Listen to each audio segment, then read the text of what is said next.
Napilitan ang lumikas sa mga residenteng malapit sa Ever Gotesco Grand Central Mall dahil sa pangambang madamay sila. Patuloy pa rin namang inaalam ng mga bumbero kung ano ang pinagbulan ng apoy. Saksi si Tricia Zafra.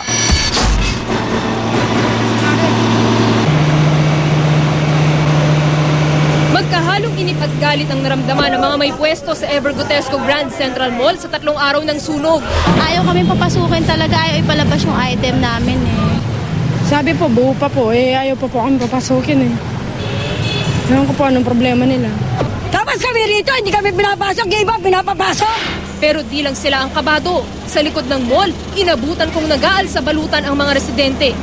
Balisa sila na kapag di pa tuluyang naapula ang apoy, pati sila madadamay. Kung hindi pa lalaki na ganyan, walang magdadatingan na ganito pa isa-isa, walang tubig. Saan sila kumukuha? Doon pa lang ang sunog.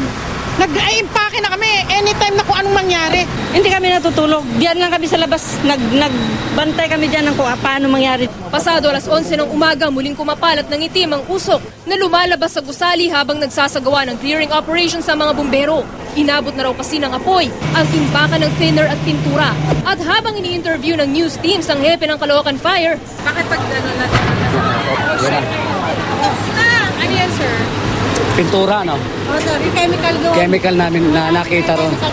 Mabuti nabawasan namin yan Nasa isang room yan. Dito na inabisuhan ng mga bumbero ang mga residente na lumikas at huwag munang babalik hanggat di ganap na fire out.